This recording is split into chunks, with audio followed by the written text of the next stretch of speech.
अगर हम हेयर की साइकिल देखते हैं तो हेयर ग्रोथ की साइकिल ये 3 फेजेस में होती है।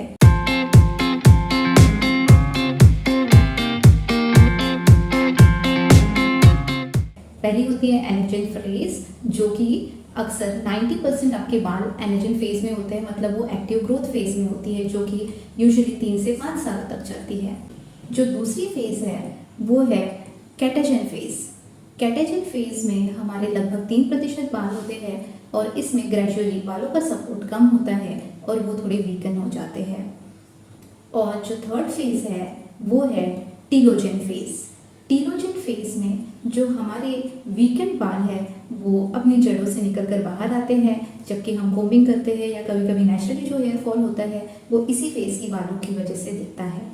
ये फेज 3 से 4 महीने तक रहता है और इसके बाद हेयर रूट्स में या हेयर फॉलिकल्स में फिर से नई ग्रोथ साइकिल शुरू होके बाल बढ़ना शुरू होता है। अगर हम बाल झड़ने के कारणों के बारे में देखें तो ये यूजुअली 2 तरह के होते हैं। एक है जेनेटिक फैक्टर और दूसरा है एनवायरमेंटल या लाइफस्टाइल के फैक्टर। आइए देखते हैं जेनेटिक फैक्टर। जेनेटिक या एंड्रोजेनिक एलोपेशिया ये बहुत ही आम समस्या है जिसे हम मेल पैटर्न बाल्डनेस भी कहते हैं। पर यह समस्या ना कि सिर्फ पुरुषों में देखी जाती है, पर महिलाओं में भी ये समस्या देखी जा सकती है। इसमें अगर आपके पापा, भाई, इन सब में अगर बाल झड़ने की समस्या या गंजेपन की समस्या है तो अक्सर आप में भी जेनेटिकली ये समस्या आ सकती है। और इसमें जो आपके शरीर में हार्मोन्स जैसे कि डायहाइड्रोटेस्टोस्टेरोन या हार्मोन्स होते हैं, इनके ये बालों में अधिक सेंसिटिव होने की वजह से झड़ने की समस्या देखी जाती है और अर्ली एज में भी इस वजह से बालों का झड़ना देखा जा सकता है। जो दूसरी कॉमन कॉज है वो है हार्मोनल चेंजेस। हार्मोनल चेंजेस जो कि किसी भी वजह से हो रहे हो, जैसे लेडीज़ में अक्सर ये देखा जाता है कि प्रेगनेंसी के टाइम, डिलीवरी के बाद या मेनोपॉज के वक्त या थायराइड हार्मोन की कोई चेंजेस की वजह से अक्सर हार्मोनल इम्बैलेंस हो जाता है और आपकी बालों की जो ग्रोथ साइकिल है वो अफेक्ट होती है और अधिक बाल झड़ने लग जाते हैं।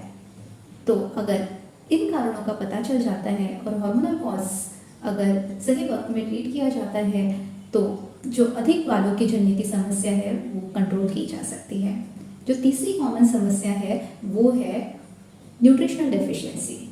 अगर किसी भी वजह से आपका इंटेक में अगर हेल्दी फूड नहीं है, आप एक्सेसिव जंक फूड खाते हैं, तो इन सब कारणों की वजह से या अगर आप कभी क्रैश डाइट कर रहे हैं, बहुत रेस्ट्रिक्टिव डाइट कर रहे हैं, तो शरीर में न्यूट्रिएंट्स जैसे कि विटामिन बी, विटामिन बी12, बायोटीन, जिंक, इन सब चीज़ों की कमी हो जाती है, जिसकी वजह से बालों की ग्रोथ अफेक्ट होती है और बाल अधिक झड़ने लगते हैं।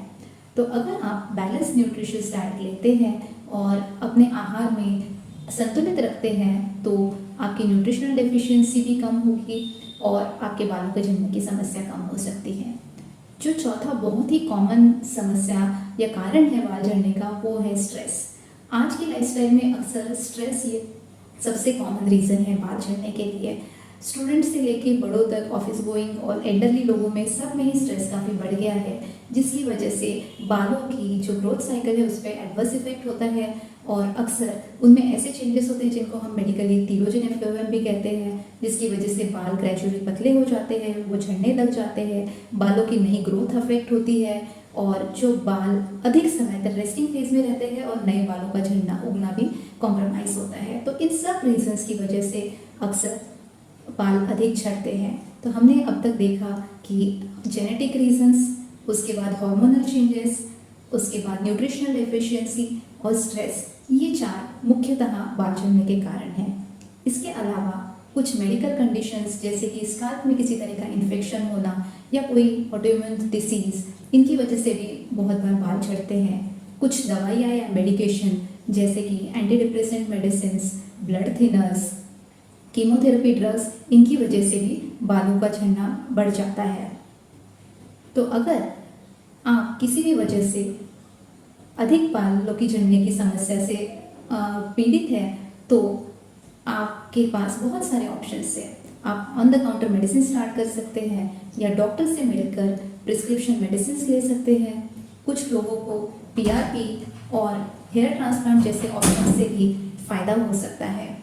आप अपने नियरेस्ट डॉक्टर या प्लास्टिक सर्जन से जाके मिलिए, अपने हेयर लॉस के कारणों का पता कीजिए, उनका इलाज करवाइए और हेल्दी एंड स्ट्रॉन्ग बालों को अपनाइए। Thank you.